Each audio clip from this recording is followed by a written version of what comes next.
बंदो गुरुपद पदमु परागा, सुरचि सुबास सरस अनुरागा, अमीय मूरिमय चूरन चारु, समन सकल भवरुज परिवारु।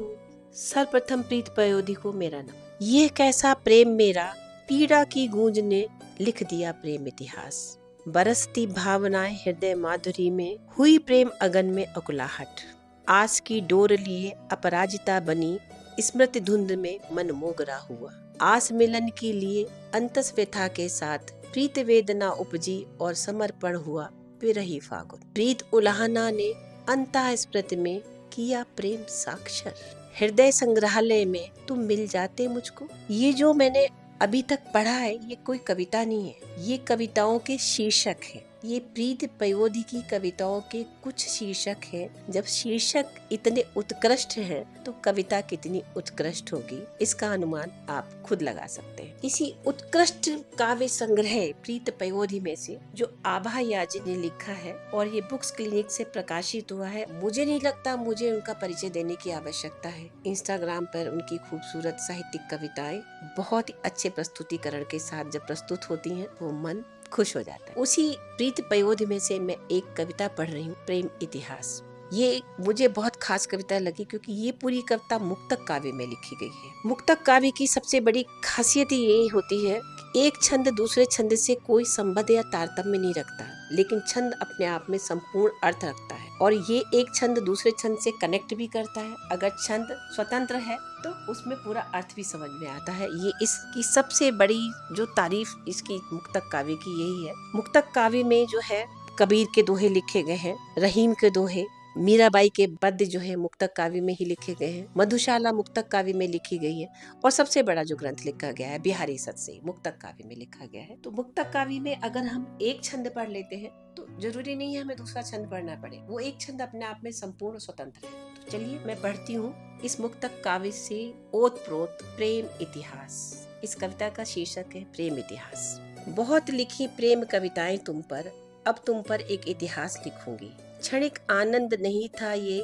प्रेम मेरा, प्रत्येक अनुभूति प्रत्येक आभास लिखूंगी। नहीं लिखूंगी व्यतीत पहर के क्षण क्षण, प्रतीक्षित नयन बसी मिलन की आस लिखूंगी। जाड़े की धूप में सिकती भावनाएं ही नहीं, पौष माघ का लुभाता कुहास लिखूंगी। फागुन सा सुलगता हृदयांगन ही नहीं, गुलमोहर की लालिमा पीले अमलतास लिखूंगी। श्रावणी रिमझिम या भादों की फुहार नहीं, अंतर मन को भिगोता चौमास लिखूंगी। लिखूंगी तुम्हारे नाम अस्तित्व अपना, जीवन समर्पण का पूर्ण प्रयास लिखूंगी। वाह! छंद मुक्तकों का अनुबंध ही नहीं, अनुरक्ति का अनूठा अनुप्रास लिखूंगी। मुक्तक कविता में पूरा भाव समर्पण करने के पश्चात कवित्री को यही भी तृप्ति नहीं हुई है। छंद मुक्तकों का अनुबंध ही नहीं, कॉन्ट्रैक्ट ही नहीं, अनुरक्ति का अनूठा अनुप्रास लिखूंगी। वो अनुरक्ति बार बार चाहिए, जैसे रघुपति राघव राजा राम, इसमें अनुप्रास अलंकार है, उस तरह उनको अनुप्रास चाहिए। अपनी अनुरक्ति में अनुप्रास।